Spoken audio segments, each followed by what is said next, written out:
Ora vivam, bem-vindos ao Pergunta Simples. Esta é a edição número 71. Um bom augúrio.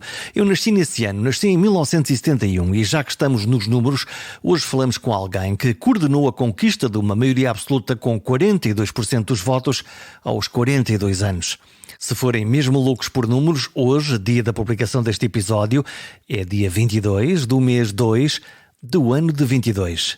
Vamos a isso?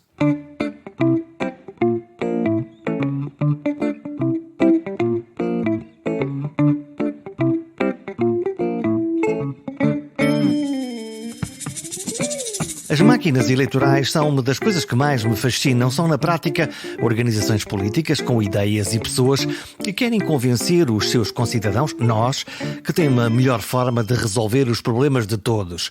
Uma máquina pode ser quase unipessoal, como a das candidaturas às juntas de freguesia, com o candidato, a mulher, os filhos e pouco mais, ou ser grande, gigantesca, nacional e envolver milhares de pessoas, desde militantes, quadros do partido e fornecedores.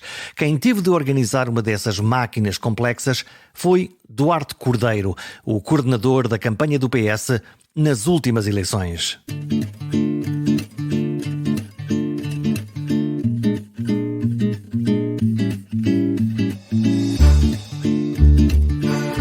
Conquistar o poder é o objetivo de qualquer partido político. Conseguir uma maioria absoluta é o pináculo desse sonho. É que com uma maioria absoluta o partido que a conquista conseguirá aplicar, sem ter de fazer grandes concessões, o programa eleitoral com o qual se candidatou. O sistema eleitoral português está feito para dificultar a conquista de maiorias absolutas, a começar pela forma de distribuição proporcional dos deputados eleitos por cada círculo. Ao contrário de outros sistemas, de outros países, onde o partido vencedor de um determinado círculo elege um representante e os outros nada.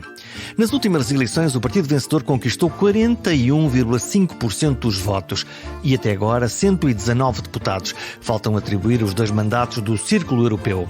O homem escolhido por António Costa para organizar a campanha eleitoral foi Duarte Cordeiro. Ele passou os últimos anos na posição de secretário de Estado dos Assuntos Parlamentares como negociador entre os partidos e o governo, em particular a dura negociação do Orçamento de Estado. Mas não só. Ele tinha uma outra missão: perguntar aos ministros se eles estavam a cumprir o que foi acordado com os partidos da oposição. Esta conversa é também sobre negociação entre agendas, pessoas, objetivos e sobre sincronismo, sobre como sincronizar tudo isso. Fiquei curioso para saber se o sucesso ao ganhar com uma maioria absoluta tem como prémio de jogo uma promoção a ministro. Se eu ainda fosse jornalista, agora já não sou, já sou reformado, perguntaria se vai integrar o próximo governo. Como já não sou jornalista, pergunto-lhe que pasta é que quer? Como sabe, essa é talvez a pergunta para a qual originará uma resposta menos livre e mais formatada, que, como é óbvio, quem faz o governo é o seu primeiro-ministro e será o governo quem ele quiser e aceitar compor o governo nas pastas que ele convidar. E, portanto, então, eu sobre isso não faço comentários e calmamente temos todos que esperar da iniciativa do seu primeiro-ministro. Agora mais um mês, candidatei-me, sim, agora mais um mês, sendo que pelo meio temos a conclusão do ato eleitoral e, portanto, estamos em eleições. Então, ainda estamos em eleições. Porque estamos em campanha, oficialmente. Estamos em campanha. E tirando o caso particular, obviamente, do Duarte Cordeiro, enquanto ainda secretário de Estado dos Assuntos Parlamentares, sim, e a seguir seja lá o que for, como é que um primeiro-ministro, consegue dizer-me isto, pelo menos, como é que um primeiro-ministro escolhe os seus ministros ou os seus secretários de Estado? Como é que é este processo lá dentro? Aquilo que nós não sabemos cá do lado de fora. Não é a parte formal, a outra parte. Como é que ele faz? Porque sim, diretamente era dar nota de que eu participava ou assistia ao processo, coisa que nem participo nem assisto. Imagino que o Primeiro-Ministro tenha presente objetivos concretos de cumprimento do programa de governo ao longo destes 4 anos e vai procurar organizar um governo em função desses objetivos estratégicos, em função de pessoas que ele acha capazes de prosseguir esses objetivos e pessoas da sua confiança para que haja energia e ao mesmo tempo um espírito de equipa, portanto, primeiro, e de confiança dentro do governo. Primeiro vai à equipa, vai à ideia geral, o que é que eu diria que sim, vai primeiro fazer? Vai à ideia geral, à organização do governo, estas audições que o Sr. Primeiro-Ministro fez da sociedade civil também são reflexo um bocadinho dessa fase em que se testa o que é compatível, o que é que não é compatível, quais é que são a margem que existe. Homens e mulheres, norte e sul, todas essas coisas. Há sempre uma, na organização de um governo, vamos sempre encontrar traços comuns ao longo dos anos, não é? Portanto, de pastas que se mantêm, áreas que já se juntaram e, obviamente, um Primeiro-Ministro tem um histórico, ajudará sempre à sua organização, traz suas ideias, muitas vezes elas podem ser menos convencionais, e faz audições também para tentar perceber as expectativas que existem, quer do ponto de vista, como sabe, independentemente do resultado que nós tivemos, é um dos objetivos que nós temos de fazer deste processo governativo algo participado.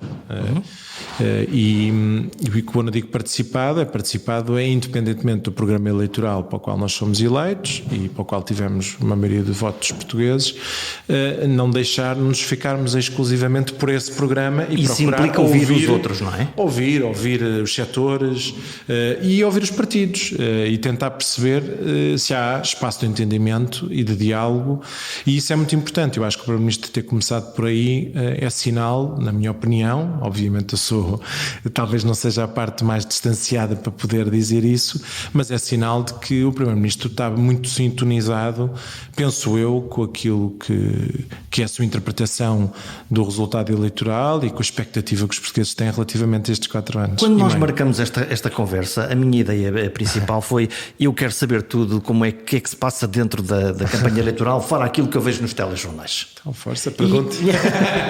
E eu acho que a primeira pergunta que a mim se me ocorre é: quando é que perceberam que a maioria absoluta era uma possibilidade real? Porque o que aconteceu ao longo das sondagens e das discussões públicas e das conversas é que quer a tribo das sondagens era muito cautelosa, punha a maioria lá cá em cima, quer os discursos políticos. Quando é que percebeu isto? Nós percebemos no dia das eleições. No próprio dia? Sim. Eu gostava de distinguir com os planos, porque a minha interpretação daquilo, do processo e da nossa... Pessoal intransmissível, imagino. Não. Tenho todo o interesse em partilhar. Aquilo que é a minha avaliação do processo e do raciocínio que nós fomos tendo ao longo da campanha, importa que se perceba que quando o Partido Socialista formula um discurso relativamente à maioria, estava muito associado ao princípio da estabilidade.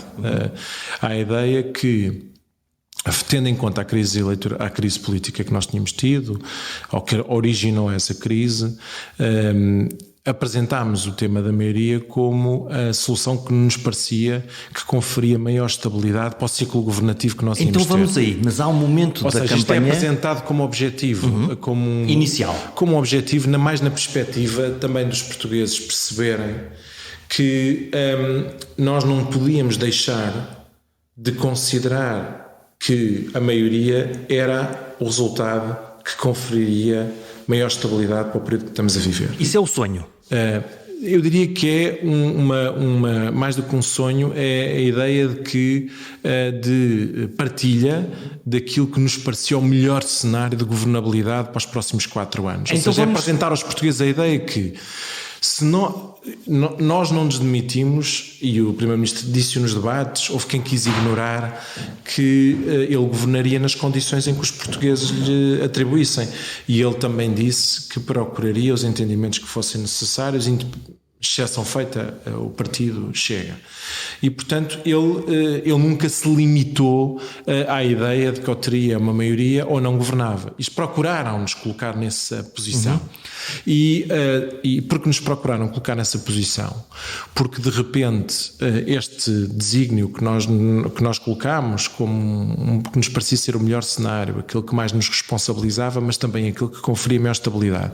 E porque, no nosso entendimento, o mais importante para o período que vamos viver era conseguir que Portugal tivesse estabilidade, e como no nosso entender não havia um grande compromisso de estabilidade por parte dos outros partidos, parecia-nos que conseguirmos uma estabilidade política, permitiria alcançar outro nível de responsabilização e outro nível de resultados. Uma pergunta... E isso levou-nos a colocar isto na agenda. O facto de nós, a dada altura, percebermos que, de alguma maneira, esse tema canibalizava todas as outras nossas posições relativamente à ideia de ganharmos sem maioria. E afastava eleitores. Estou a pensar porque há um momento em que o Primeiro-Ministro diz, com as letras todas, estou aqui para lutar para um Primeiro-Ministro. Não, o candidato do Partido Socialista diz eu quero lutar por uma maioria absoluta e, portanto, pede expressamente uma maioria absoluta. É nos termos em que eu há pouco estava a explicar. E, subitamente, o discurso foi... a mensagem foi aplainada. Nós sentimos que nos estavam a tentar acantonar a ideia que ou tínhamos maioria ou não tínhamos condições. Ou eu ou o caos. E nós procurámos explicar que nós não estávamos perante essa circunstância, nem aceitávamos que nos colocassem nessa circunstância. E recuperámos algo que já tínhamos dito durante os debates e demos-lhe outra vez uma dimensão maior no nosso discurso, dizendo que se nós não tivermos maioria, que estávamos disponíveis a governar nas condições em que os portugueses nos dessem e que estaríamos disponíveis para dialogar com todos, exceto com o Chega. E o que fizemos de alguma maneira foi retirar expressão a algo que nós não dissemos, que deixámos de considerar que o melhor cenário de governação para os próximos anos era a maioria. Como é que são formatadas essas mensagens? Como é que estão? Como é que são formatadas essas mensagens? Quem é que discute isso? Quem é que afina essa mensagem? O Primeiro-Ministro tem sempre um círculo de pessoas com fala com mais frequência para testar as suas ideias e para ir discutindo aquilo que é a evolução da campanha.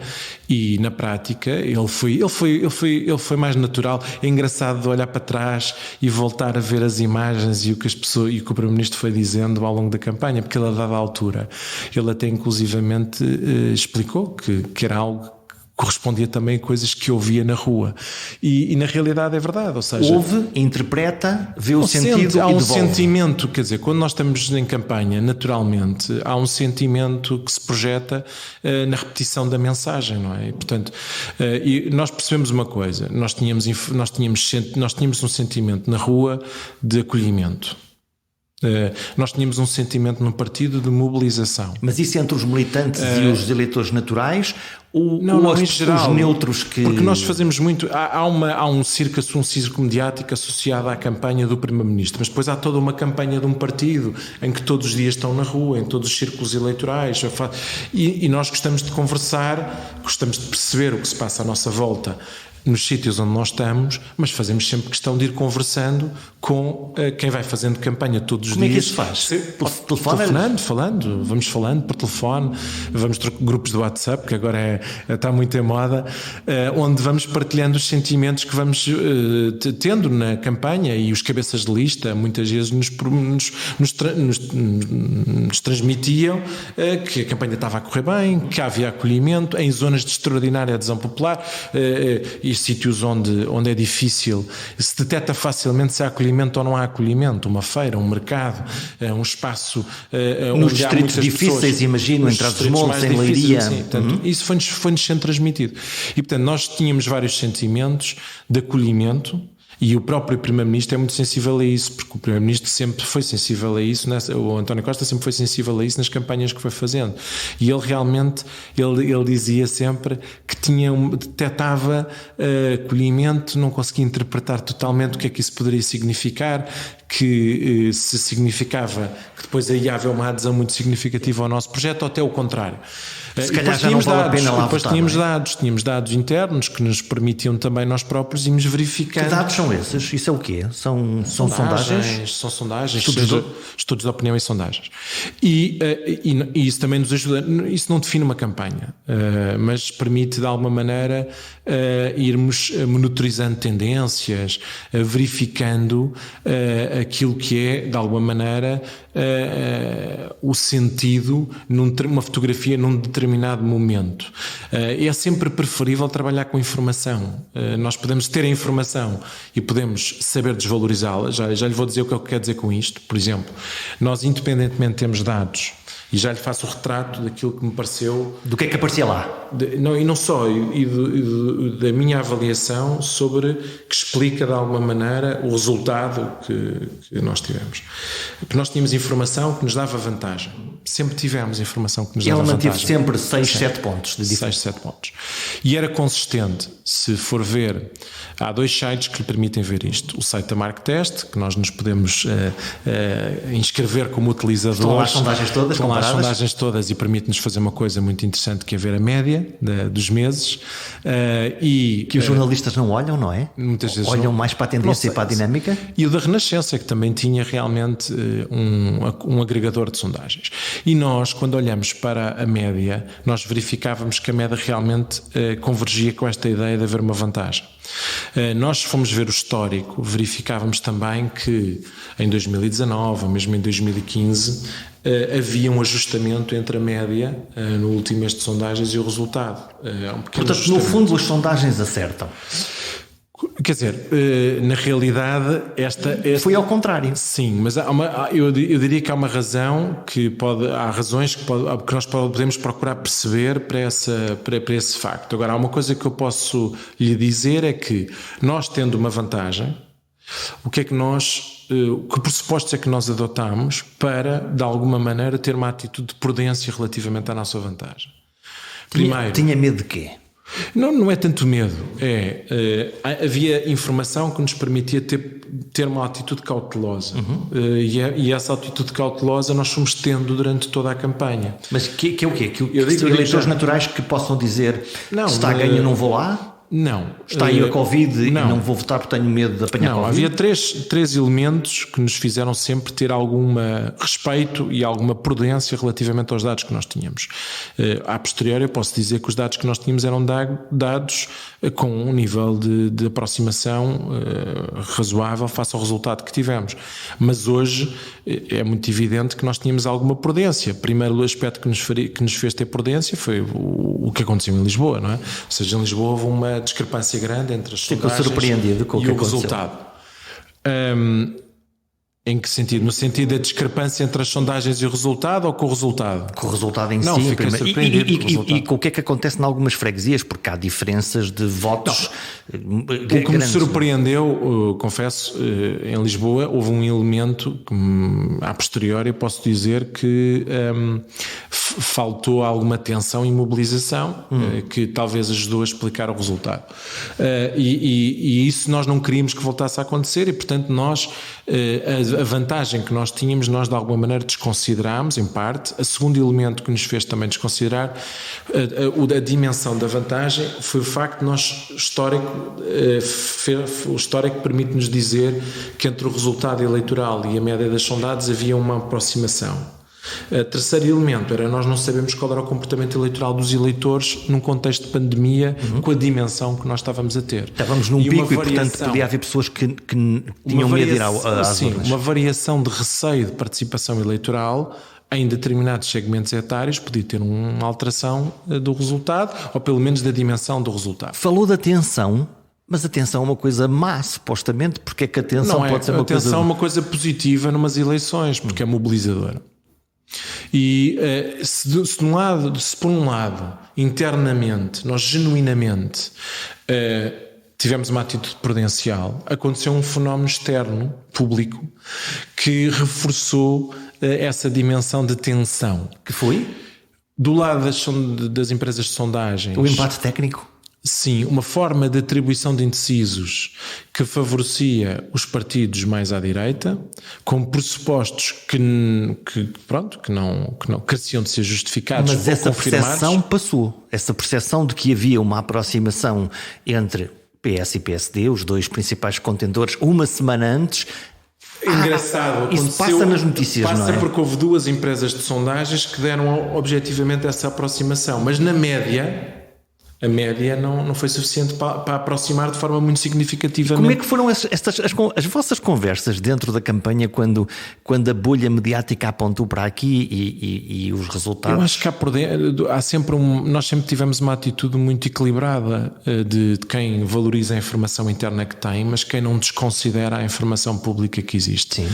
E de quem é cauteloso relativamente aos sinais que tem, mesmo quando eles são positivos, que é cauteloso relativamente àquilo que são a informação interna que tem, mas que tem presente a situação que nós estávamos a viver. Mais uma vez, a situação do comportamento atípico. Podia acontecer termos um comportamento atípico dos eleitores em contexto pandémico, podia alterar as circunstâncias e a informação que nós tínhamos. Isto para dizer que, se nós tivermos uma atitude prudencial, não nos parece que tenha existido essa atitude igualmente prudencial por parte, neste caso, dos nossos mais diretos adversários, que na semana anterior às eleições tiveram um comportamento e uma atitude de valorização excessiva desses sinais de aproximação, o que de alguma maneira também reforçaram essa ideia de que, se nós não fôssemos votar, podíamos não gostar do resultado das eleições. E esse sentimento houve aqui desde do nosso trabalho, de quem não deu por adquirida a vantagem que tínhamos, à parte exterior e pública de alguma criação de uma ideia de aproximação que gerou um efeito de mobilização e de concentração de voto útil. Diga-se de passagem que este resultado só foi possível 3 questões. Primeiro, pela liderança do nosso projeto, ou seja, o António Costa, o Primeiro-Ministro, tem naturalmente, é o elemento central do resultado que nós tivemos. Se ele não fosse o líder do Partido Socialista, dificilmente nós teríamos neste momento. Isso deve-se muito à ideia de alguém que geriu a pandemia, que geriu o período de crise e que projetou proteção junto às pessoas. E a capacidade de equilíbrio, as pessoas conferirem responsabilidade. A segunda ideia de que realmente não houve uma censura relativamente ao governo e, em particular, e que poderia algumas acontecer questões essenciais. Ao fim de 6 anos. Sim. Podia acontecer, não é? Podia, mas eu acho que muito se deve à questão da pandemia, à questão da taxa de desemprego, à ideia de que se calhar o pior já passou e há algum sentimento de esperança relativamente ao futuro imediato. Portanto, não havendo uma boa razão para mudar, na realidade, os eleitores, estando a economia confortável, tendo a crise pandémica sido, no fundo, com uma resposta competente, os eleitores... Alguma esperança relativamente ao futuro e alguma ideia de que a estabilidade era o melhor que podiam ter e a confiança na liderança do projeto. Essa conjugação de coisas. Eu acho que sim. E isso traz um caderno de encargos, que é um governo... Normalmente os governos ganham as maiorias absolutas nos primeiros anos e depois a seguir vão-se desgastando e depois há uma alternância democrática, e aqui há uma inversão das coisas, que é um governo maduro com 6 anos, agora tem 4 anos para governar. Pergunta para Queijinho: o que é que acontece daqui a um ano quando o acumular de conhecimento, mais tensões, mais ansiedade dos cidadãos começar a fazer perguntas mais difíceis ao governo? O governo tem que ter uma atitude de disponibilidade e de abertura. Isto é um bocado o início da nossa conversa. Não é pelo facto de nós termos uma maioria que nos demitirá de sermos responsáveis, no sentido de perceber que nós também queremos que este período corresponda a um período em que as pessoas reforçam... Mas a expectativa cresceu, não é?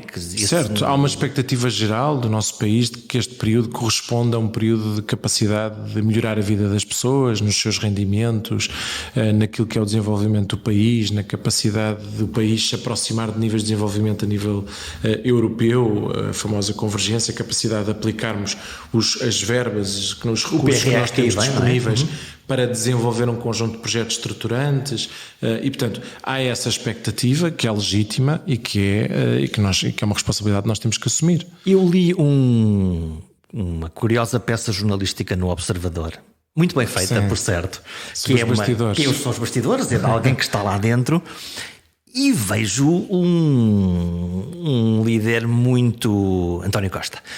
Muito agressivo, muito a perguntar onde é que está o meu independente, então vamos fazer esta arruada, vamos fazer aquela. Quão difícil é lidar com o chefe? Eu já fiz várias campanhas com António Costa, portanto, essa pergunta hoje é muito mais fácil de responder do que da primeira vez que eu tive esta experiência. António Costa é uma pessoa interventiva, com opinião. Exigente, certo? Exigente. E eu acho que deve-se esperar isso de um líder de um projeto, que tem consciência da responsabilidade que tem. Ele é a pessoa que teve à prova durante este tempo todo. Repare que este resultado que nós tivemos, que foi um resultado extraordinário, foi feito com António Costa a ir a 10 debates. Mais debates do que o líder da oposição.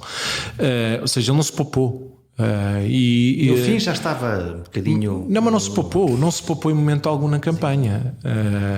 E foi uma campanha muito exigente do ponto de vista pessoal, do ponto de vista político, do ponto de vista de tensão. E ele é uma pessoa participativa, ativa, de ter opinião.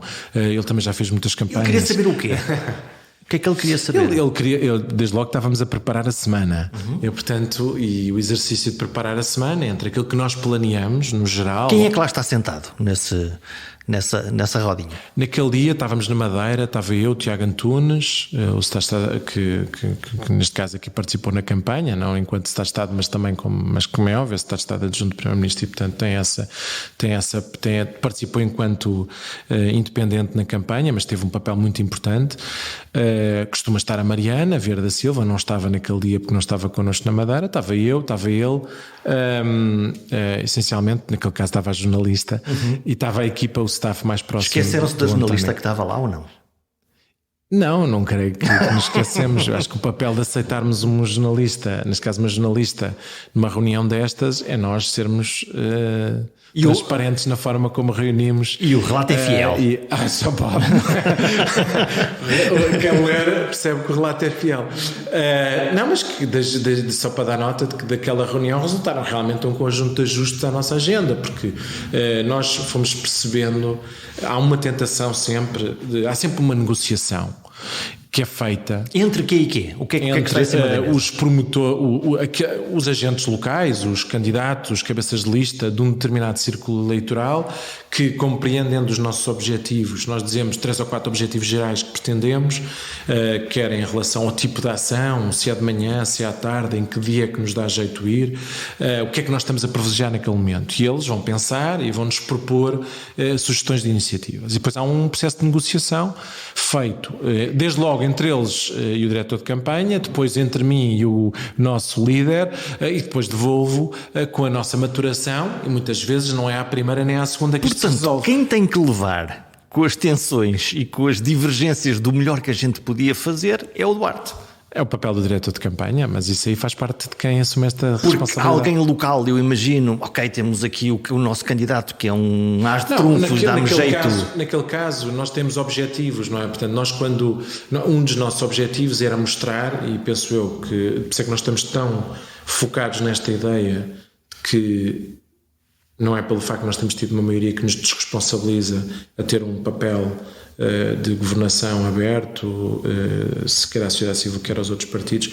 Nós estávamos muito focados na ideia, porque era um bocadinho contrariar a tese de que quem queria demonstrar que nós tivéssemos um resultado que iríamos nos tornar numa espécie de uma lógica de autossuficiência. Sim. A nossa e ideia... as maiorias absolutas têm má fama, Sim. têm por isso, não é? Tem, e nós temos que contrariar isso ao longo deste mandato.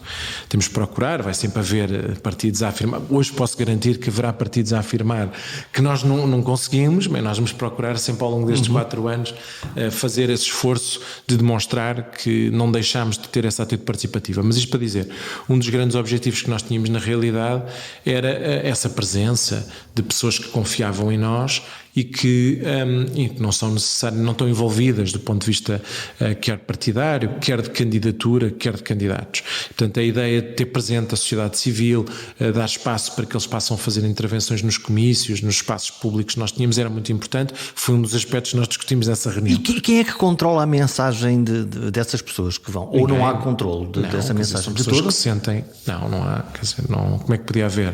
Eu também acho que não, mas tenho essa curiosidade. Quer dizer, tanto Tanto não há, muitas vezes acontece, como aconteceu, muitas vezes independentes proferirem declarações que depois são polémicas. Rosa Mota, por exemplo, lembro-me desse caso. Pronto, depois há uma tentativa de estas declarações, como é óbvio, quer dizer, a Rosa Mota é uma pessoa, acho eu, que tem o respeito de todos os portugueses, que tem o respeito de todos os portugueses e que é responsável por aquilo que diz, e quer dizer, sabe, todos os portugueses têm uma opinião clara sobre quem é Rosa Mota. Para todos nós, de toda forma, ela decidiu dizer o que disse. Responsabilizar ela. Agora, isto é claro e evidente. Mas isso cria um ruído na campanha? Cria, porque é uma bolha mediática. Sim, no sentido em que a partir do momento em que uma coisa dessas acontece, ela arrasta-se durante a campanha até o momento. Toda a gente comenta, há um efeito. Até o momento em que, neste caso, o líder volta a falar sobre o assunto e depois, em função também do que diz, para fechar. Às ou vezes não, depende. Ou não. Ou aumenta ainda mais o foco. E nesse caso, estes temas arrastam-se. Enquanto se arrastam, acabam por neutralizar a mensagem que nós queremos passar nas várias iniciativas que, entretanto, nós queremos que aconteçam. Uma campanha feita para nós criarmos momentos para passar uma mensagem. O momento em si tem um significado, a mensagem deve estar alinhada com o momento. E, portanto, é assim. Como é que é isso? Como é que se faz esse encontro entre a mensagem e o momento? Não, nós queremos dizer que vamos governar de forma aberta, juntamos um conjunto de independentes num determinado espaço, onde houve uma conversa tranquila com essas pessoas. E é isso que nós vemos em casa na televisão? Ou e há várias formas de ver, porque há quem veja na televisão, há quem veja nos órgãos de comunicação social, há quem veja através das redes sociais, há várias formas, obviamente, de depois ter contacto com esse momento que nós criamos. Mas nós, quando criamos esse momento, nós estamos a projetar uma mensagem associada àquilo que o nosso líder diz naquele momento, e a imagem que é projetada é dele estar sentado lado a lado com um conjunto de pessoas que as pessoas conhecem e está ali numa postura tranquila, humilde, ouvi-los e a demonstrar que aquela é a atitude que vai ter durante os 4 anos. E, portanto, há um alinhamento entre aquilo que se projeta fazer, e muitas vezes não há acordo entre nós, porque há uns que acham que deve ser com uma mesa em que estão todos lado a lado, havia outros que acham que devia ter uma plateia e deviam ser chamados para falar. Quer dizer, isto na prática nós depois discutimos muito entre nós qual é o melhor formato para que um determinado evento deste aconteça. Aquele formato foi um formato que foi discutido, mas depois acabou por ser visto como um formato interessante para projetar essa ideia de disponibilidade, de diálogo, de partilha lado a lado, em condições de igualdade, independentemente, estamos a falar do líder do país e de uma pessoa que num determinado momento tem responsabilidades setoriais ou simplesmente... Portanto, há uma mise-en-scène. Então, mas entre este ser e parecer, e nós já tocamos esse tópico... Neste caso aqui, nós queremos que o ser e o parecer seja a mesma coisa. Mas por isso é que eu quero falar disto mesmo na ótica da comunicação. António Costa... Já ouvi a expressão e gosto dela. Foi o comandante em chefe da luta contra a Covid. Sim. E subitamente vemos-lo na rua a dar beijinhos e abraços e pessoas sem máscara.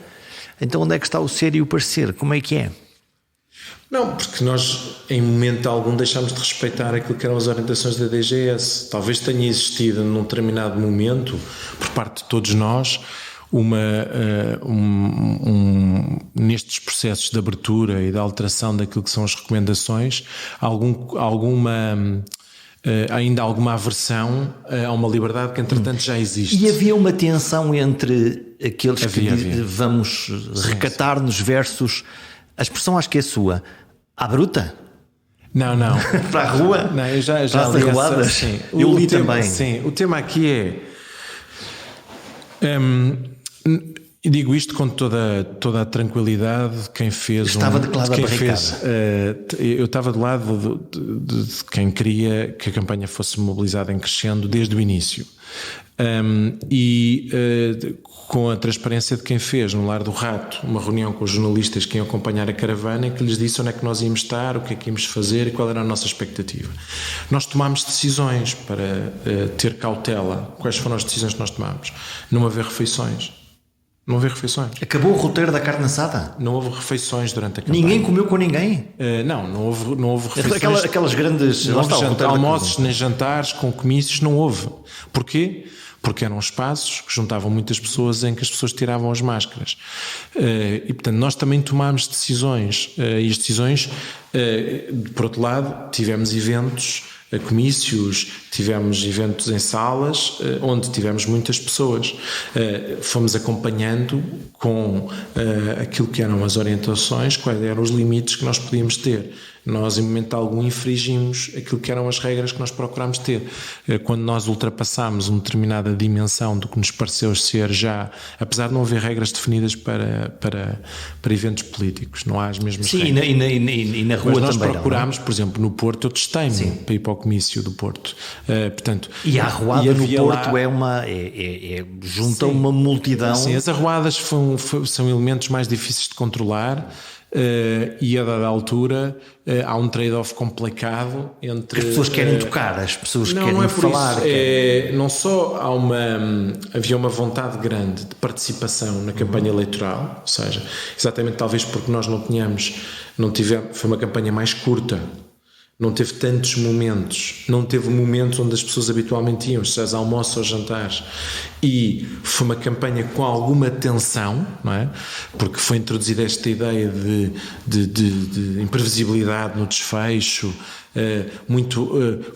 introduziu aqui, as pessoas sentiram-se incomodadas e quiseram participar. Há um fenómeno de claque, eu quero estar. Sim, há aqui e às vezes é mesmo a ideia das pessoas sentirem-se mais confortáveis em ir do que estar quietas em casa. Portanto, as pessoas ficam incomodadas, portanto, querem participar e, portanto, sentimos isso na campanha.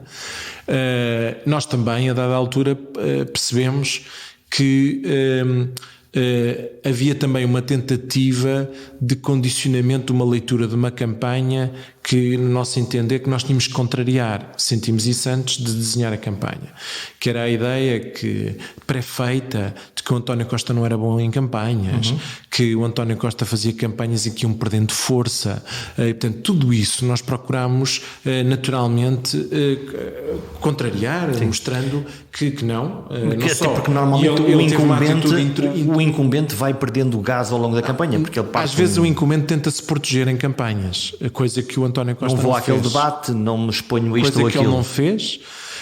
E, portanto, ele não se poupou nesse sentido, teve uma campanha muito intensa. Então, e quando aparecem aqueles eleitores mais agrestes que ou fazem críticas mais acirradas ou estão zangados e com alguma boa razão para isso e interpelam diretamente? Não, tivemos muitos casos destes. Alguns deles teve que ser eu próprio a resolver. Tem que ser feito, tem que haver paciência. Nós com eles e eles connosco. As pessoas... muitas vezes, quando estão nesse estado, têm problemas. Porque alguma coisa aconteceu e estão problemas que têm para resolver na sua vida, estão muitas vezes, às vezes até estão em estados alterados, desesperados, ou estão mesmo porque não têm resposta e tu isso levas àquelas atitudes, porque repare, é preciso alguma coragem para enfrentar uma campanha com centenas de pessoas numa rua e a pessoa vai lá. E vai expor-se também, não é? Vai expor a sua vida. Obviamente que há pessoas que nós também sabemos que têm perfil para isso e há pessoas que fazem isso com motivações políticas, mas depois há outras pessoas que simplesmente estão bastante preocupadas com os seus problemas e sentem num determinado momento necessidade. Tem que haver a capacidade de leitura, com muita paciência e muita capacidade de conversar com as pessoas, às vezes do candidato, outras vezes da equipa do candidato, procurando criar momentos em que essas conversas podem ser feitas de forma um pouco mais serena. Eu recordo, por exemplo, na Madeira, o António Costa inclusivamente encontrou disponibilidade, porque as coisas foram trabalhadas com antecipação, porque as pessoas nos contactaram com antecipação, encontramos forma de marcar mesmo uma reunião com lesados do Banif. Houve outros casos em que apareceram, por exemplo, lesados do BES que nos apareceram em campanha e que nós procurámos marcar reuniões com eles e que agora vamos ter que, naturalmente, não sei se entretanto elas já aconteceram ou não, que corresponder a esses compromissos que nós assumimos. Isso acontece, eu acho, um bocadinho em todas as campanhas, talvez de forma mais intensa nos projetos políticos que têm a maior probabilidade de ser poder. Aqui, neste caso, estamos a falar quer no caso dos lesados do BES, quer do Banif, movimentos que são organizados e que no fundo se movem para defender um determinado interesse, mas eu estava a falar mais do eleitor isolado que está frustrado com alguma coisa e diz, ok, está aqui alguém a que eu posso dizer, sim, são aqui os jornalistas. Sim. Eu acho que as pessoas, muitas vezes há pessoas que procuram o facto destas campanhas terem muitos jornalistas à volta para procurar ter o seu momento de... Os 5 minutos de fama. Ter o seu momento de comunicação. Nós o que temos que fazer nesses casos, quando percebemos que não há ali nenhum objetivo construtivo, é ter a capacidade de perceber, ouvir e acelerar para não transformar aquilo no nosso dia. Porque também não, quer dizer, é compreensível quando não existe essa vontade construtiva do lado de lá. Nós, como é óbvio, temos sempre atentos. Aliás, a equipa que compõe uma campanha tem várias pessoas e nós também temos pessoas atentas a quem está lá e procura nos transmitir uma preocupação. Obviamente também temos que ter noção que há uma compatibilização entre fazer isso e ser o candidato ele próprio para parar em cada circunstância dessas que acontece. Nós também depois temos objetivos, temos tempo, temos um conjunto de coisas a cumprir e é uma correria porque temos que tentar compatibilizar. Mas eu devo dizer que o António Costa geralmente para falar com as pessoas que o abordam para colocar problemas. Eu lembro-me de vários problemas que ele trouxe de campanhas eleitorais. Lembro não nesta campanha, mas em 2019, de uma senhora numa arruada em Moscavide que tinha um problema com a segurança social e ele trouxe toda a documentação relativamente àquela senhora para procurar resolver. Ele ligou à Ministra da Segurança Social, talvez, porque não tem o número de telemóvel. Diz esta semana a Visão, e interessa-me falar sobre isso, Duarte Cordeiro, o negociador implacável. Sim, eu não me revejo nessa descrição. Eu li, para mim é verdade, é um negociador implacável. Não? Pois, essa ideia de ler logo é verdade. Eu agora tem muito que se lhe diga. Eu agora vi o negociador dócil que leva com as frustrações. Implacável. Implacável Eu não me revejo. Não sei, tenho que perguntar a quem fez a peça. Eu não participei na construção da peça, portanto não sei. E como é que foram estes 2 anos de Geringonça 2.0 em que tinha esse papel, não é? No fundo, tinha que conversar com os partidos, mais à esquerda do que à direita, quero imaginar. Também, sim, mais à esquerda do que à direita, como é óbvio. Não, mais à esquerda por razões óbvias, porque nós negociamos. Foi infiel à Geringonça. Não, mas não tivemos negociações parlamentares com partidos à direita. Agora, como é óbvio, posso lhe dizer em quê, mas o grosso da nossa negociação era com partidos à esquerda, por razão óbvia que nós tínhamos as negociações que decorriam do orçamento e de um conjunto de matérias que estávamos a negociar com esses partidos e que acompanhavam. E como é que se faz estas conversas? Porque, na prática, estão-se a discutir olhares políticos diferentes em relação àquilo que deve ser, e imagino que os partidos mais pequenos tenham uma lista de compras grande para pedir ao partido que está no governo. Como é que isto se faz? Em primeiro lugar, dar nota que várias circunstâncias transformaram estes processos negociais em processos mais complicados. O facto de terem ocorrido as eleições em 2019 e, portanto, há uma interpretação dos resultados de parte a parte, não é? Depois, o facto de a última legislatura não ter havido um acordo escrito, um suporte que permitisse, de alguma maneira, um guião que permitisse ir acompanhando. Mudou a música? Não, eu diria que quando não há houve um resultado eleitoral, entretanto, não havia esse guião, esse documento escrito e, portanto, colocou-se no momento orçamental todo o peso do processo de negociação. Não só das matérias orçamentais, de tudo? De várias coisas, sim, extra-orçamentais. E, portanto, há aqui do lado de quem tinha o papel que eu tenho, que eu ainda tenho, passava por ouvir aquilo que eram as expectativas que os partidos tinham para o Orçamento de Estado, para outras peças legislativas, ou mesmo objetivos que tenham definidos, e procurar perceber com o Governo qual era a capacidade de nós correspondermos a esses objetivos, a essas ideias. O Governo é quê? Além do Primeiro-Ministro, é quê? As finanças? Não, todos os ministérios. O Ministério do Trabalho, Segurança Social, o Ministério da Educação, o Ministério da Administração Interna, o Ministério das Infraestruturas, do Ambiente. Uma espécie de trabalho de embaixador entre... Sim, é um trabalho em que nós ouvimos aquilo que são as expectativas dos vários partidos políticos para aquele ano em concreto, para a legislatura, e procuramos, com os membros do Governo, obviamente com o papel das finanças tem um papel mais ativo, mas com todos os membros do Governo, perceber da compatibilização entre os objetivos que nos são apresentados, os objetivos políticos que nós próprios temos no programa eleitoral do Partido Socialista e os objetivos que naquele ano em concreto um membro do governo tem para as suas áreas setoriais. E muitas vezes o que acontece é que há uma negociação na medida em que os objetivos de partida desses partidos são distintos dos objetivos de partida do governo, e esse processo de tentativa de aproximação depois às vezes tem sucesso, outras vezes não tem sucesso. Às vezes é completo, nós conseguimos corresponder ao que os partidos querem, muitas vezes não é. Portanto, é uma parte de cada um vai e tendo isso uma torna parte. o processo exigente, não é? Há uma coisa que é muito importante, é ter muita respeito com quem nós negociamos, muita frontalidade, não procurar ser um fator de perturbação, quer dizer, deixar que o entendimento e o desentendimento se faça com base nas posições políticas de cada um. Portanto, é assumido à partida que pode haver desentendimento ou entendimento, mas que isso é um processo neutro no diálogo? Procurar evitar que se introduzam outras variáveis no diálogo que não seja o entendimento ou o desentendimento sobre um determinado elemento político. Então, o que é que sentiu pessoalmente no momento em que percebeu que não foi possível mais? Claro. E é tudo para baixo. Confesso que há um sentimento sempre de frustração, porque independentemente de ter consciência de que o desentendimento político que levou ao chumbo do orçamento se baseava numa total compreensão de parte a parte dos objetivos de cada um e portanto não havia... E toda a gente tinha consciência disso no momento... Penso que menos sim. Eu tenho do nosso lado, tínhamos plena consciência, procurámos sempre demonstrar que estávamos obviamente disponíveis para aproximações, mas que aquilo que nos estava a ser exigido que era algo que nós não conseguíamos corresponder, porque entendíamos que gerava um efeito perturbador muito significativo ou na economia ou na segurança social, ou seja, houve ali elementos que talvez...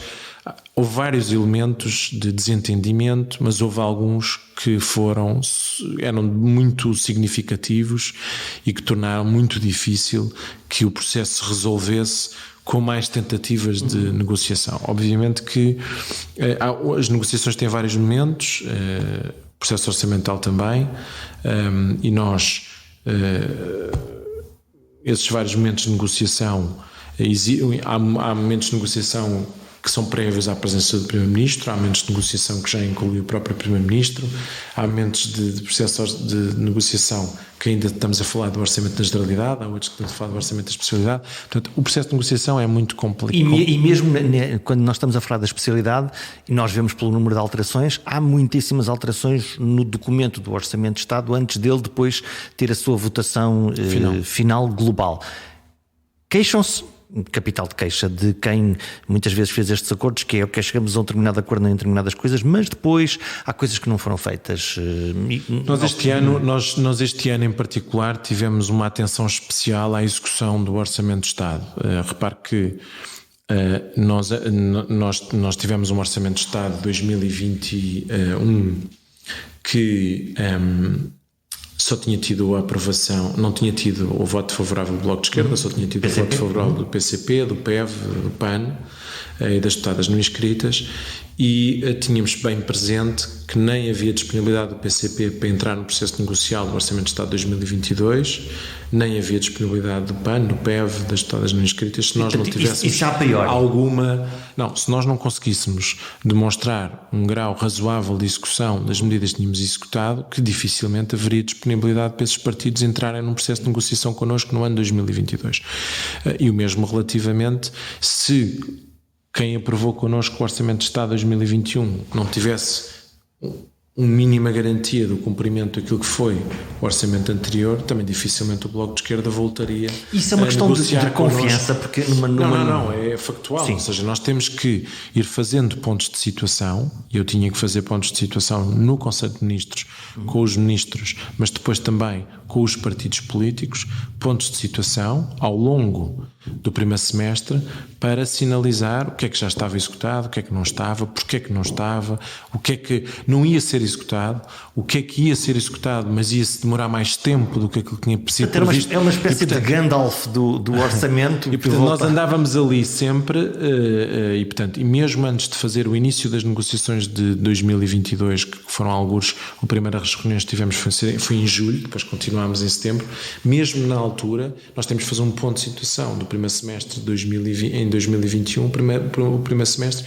para sinalizar que, e portanto, claro que é um exercício complicadíssimo, porque num contexto de pandemia, ter negociado centenas de medidas do Orçamento do Estado, termos que depois estar em cima dos membros do Governo para confirmar a sua execução, é um exercício muitíssimo complexo, difícil e que desgastante de parte a parte, desgastante junto dos partidos, porque obviamente tem pressões para garantir e confirmar, porque por vezes a nossa execução não é exatamente igual àquilo que era a expectativa que eles tinham, e depois quer dizer, todo o processo. E claro que quando nós temos muitas medidas negociadas, nem todas valem o mesmo, nós temos consciência de que há grandes medidas que têm um impacto brutal na vida das pessoas. E essas são mais importantes do que as outras. Naturalmente têm um impacto superior. Depois há outras que são simbólicas e que valem para um determinado partido. Mas como é óbvio que se nós não cumprirmos muitas dessas medidas simbólicas, geram-se irritantes, geram-se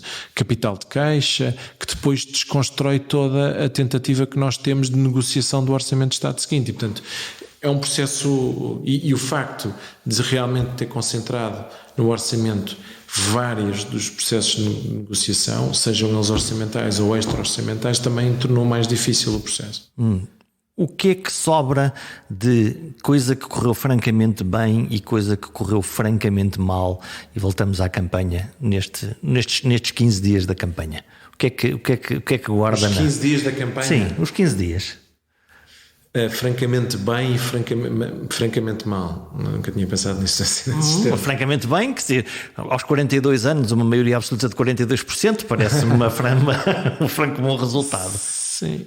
Eu acho que eu acho que uma das coisas que para nós é, como é óbvio, é importante a ideia do resultado na perspectiva de nós verdadeiramente entendemos que estamos a viver um momento particularmente importante no nosso país e, portanto, a ideia deste conseguir ser um período de simultaneamente de algum reforço de liberdade, felizmente pós-pandémico, ser simultaneamente um momento de concretização, de melhoria da vida das pessoas, de descrispação, quer dizer, tudo isso é algo que eu espero que construa um ambiente político mais positivo para qualquer momento posterior na nossa democracia. Francamente mal, eu acho que não sei, quer dizer, tenho a sensação que realmente houve ali do ponto de vista mediático, houve ali não sei, acho que a forma como se valoriza, desvaloriza, acho que às vezes criam valorização do acessório? Sim, muitas vezes valorização do acessório e algum exagero até na forma como este processo é vivido, não é? Com alguma intensidade, do ponto de vista até, mas estou a falar mais da dimensão. Criam-se às vezes ondas comunicacionais que não correspondem objetivamente ao sentimento das pessoas. A bolha segue um caminho próprio. Às vezes sinto que sim. Sinto que sim. Daqui a 4 anos...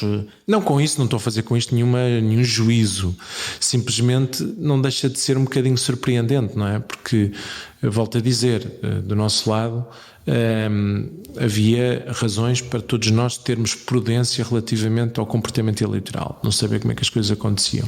Essa prudência, esse bom senso, esse equilíbrio podia existir da parte de muitos agentes da comunicação, da política, e às vezes vai-se perdendo um bocadinho isso. E a agressividade com que muitas vezes se transporta para estes nas momentos. Redes sociais ou nos mídias tradicionais? Em geral, no meio da discussão política. Eu sou muito favorável à ideia... Então, mas essa não era a tensão que era boa? Não, é possível ter tensão sem essa agressividade. A tensão é a tensão associada ao desfecho do resultado.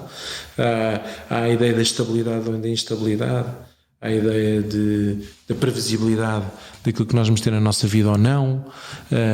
A tensão é associada muito à ideia de eu ter que participar. E não é essa agressividade comunicacional. Não necessariamente a agressividade. Eu acho que há um bocadinho essa confusão, muitas vezes, do ponto de vista da ideia de que se as coisas não tiverem agressividade, não têm força. Tenho muitas dúvidas que assim seja. Daqui a 4 anos, quando o Duarte Cordeiro for convidado para escrever o título do jornal que fará o resumo destes 4 anos, quer lá escrever o quê?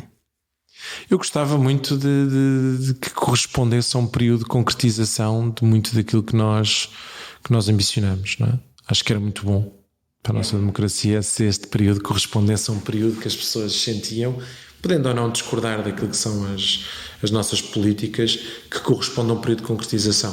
Acho que era bom para a nossa sociedade que estes sejam anos produtivos do ponto de vista da concretização dos nossos projetos. 50 minutos de conversa, já deu para pensar qual é a pasta?